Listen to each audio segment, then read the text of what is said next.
চাওক, দেশ এখনৰ আটাইতকৈ ডাঙৰ বিষয়টো হৈছে শিক্ষা আৰু স্বাস্থ্য।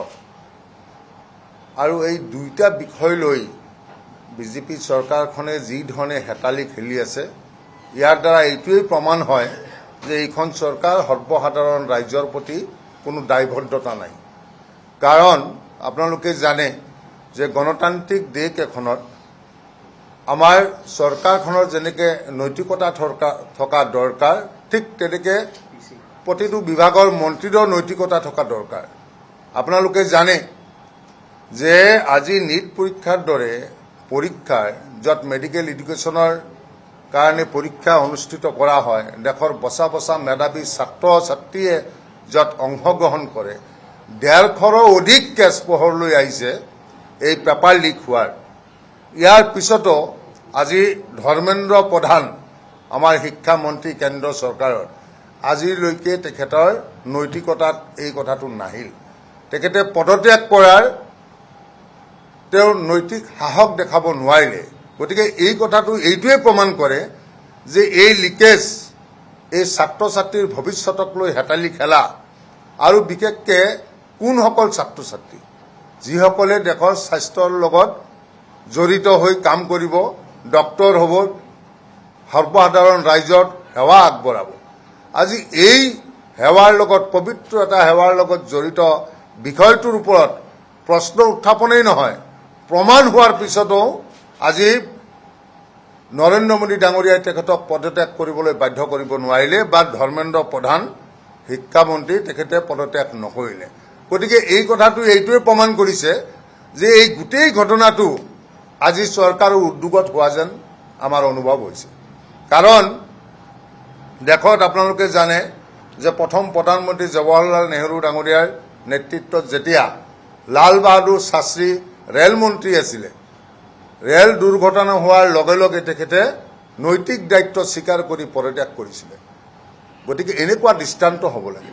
গতিকে এই বিষয়টো যে চৰকাৰৰ উদ্যোগত হৈ নাছে তাৰ কোনো সন্দেহ নাই।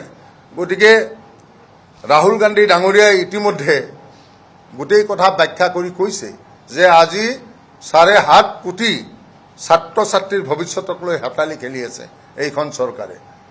5 বছৰ কষ্ট কৰি ছাত্ৰ ছাত্ৰীসকলে নিজক প্ৰিপেয়াৰ কৰে, ৰেডি কৰে, লাখ লাখ টকা খৰচ কৰি, আৰু সময়ত গৈ কি হয়, এইবোৰ এটা চক্ৰৰ লগত নেক্সাছ কৰি, গোপন বুজাবুজি কৰি, পেপাৰ লিক কৰি ছাত্ৰ ছাত্ৰীৰ এই ভৱিষ্যতক লৈ এওঁলোকে হেতালি খেলি আছে।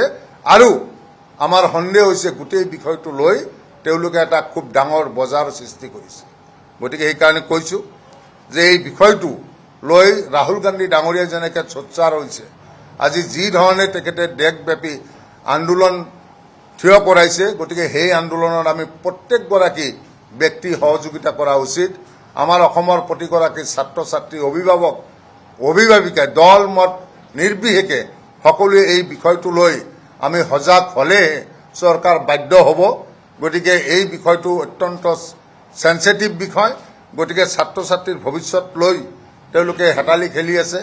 আমাৰ এই নীট পৰীক্ষাৰ ইমান জল পটপট প্ৰশ্ন কাকত ফাদিল হোৱা ঘটনা পোহৰত অহাৰ পিছতো বিষয়টোলৈ কোনো তদন্ত দিয়াৰ ব্যৱস্থা চৰকাৰখনে কৰি থকা নাই। মন্ত্ৰীগৰাকী ধৰ্মেন্দ্ৰ প্ৰধান তেখেতক মন্ত্ৰীৰ পৰা বৰ্খাস্ত নকৰিলে। গতিকে এই কথাটোৱে আমাক ভাবিবলৈ বাধ্য কৰিছে যে গোটেই বিষয়টো যে চৰকাৰৰ উদ্যোগত হৈ আছে তাত কোনো ধৰণৰ সন্দেহ নাই। গতিকে সেইকাৰণে মই কৈছোঁ যে আপোনালোকে জানে যে সোনম ৱাংচুক, লাডাখৰ বিশিষ্ট সমাজকৰ্মী, তেখেতে আন্দোলন কৰি আছিলে আজি দিল্লীত। তেখেতক বলপূৰ্বকভাৱে গণতান্ত্ৰিক আন্দোলন কৰিব নিদি তেখেতৰ তাৰে পৰা উঠাই নি আজি সফদৰজং হস্পিটেলত ভৰ্তি কৰোৱা হৈছে, বন্দী কৰা হৈছে আচলতে। গতিকে এইটো তাৰমানে গণতান্ত্ৰিক আন্দোলনৰ টেটু চেপি হত্যা কৰাৰ দৰে এটা ব্যৱস্থা কৰিছে। কংগ্ৰেছৰ সময়তো হৈছে আন্দোলন, কেতিয়াতো ক'ব নোৱাৰিব এনেকৈ বলপূৰ্বকভাৱে আন্দোলন বন্ধ কৰা হৈছে কাৰোবাৰ। গতিকে গণতান্ত্ৰিক দেশ এখনত আমাৰ চৰকাৰখনে কাম কৰাৰ যেনেকৈ সুবিধা পায়, গণতান্ত্ৰিকভাৱে আন্দোলন কৰাৰ, নিজৰ মত প্ৰকাশ কৰাৰ অধিকাৰো এইটো আমাৰ আছে।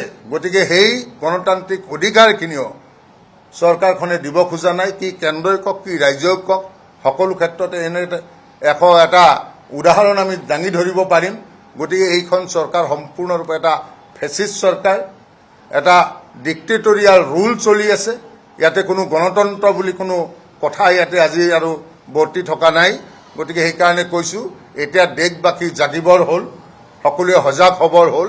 নহ'লে আমাৰ দেশখনৰ অৰ্থনৈতিক অৱস্থা যিধৰণে দিনক দিনে বেয়াৰ পিনে গতি কৰিছে, ঠিক শিক্ষাখণ্ড একেই অৱস্থা।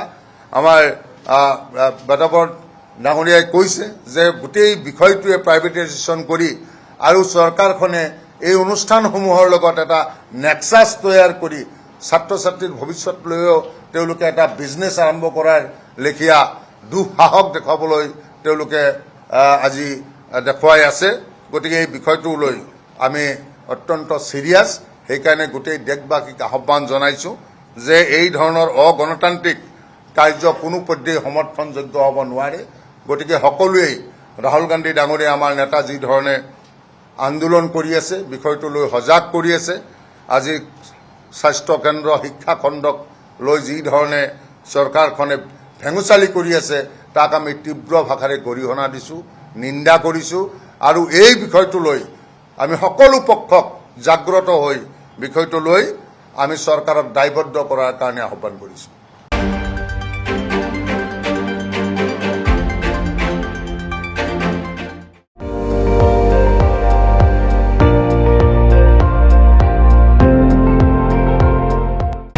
আপুনি চাই আছে ND24, সৰ্বশ্ৰেষ্ঠ নহয় সৰ্বোত্তমৰ দৌৰ।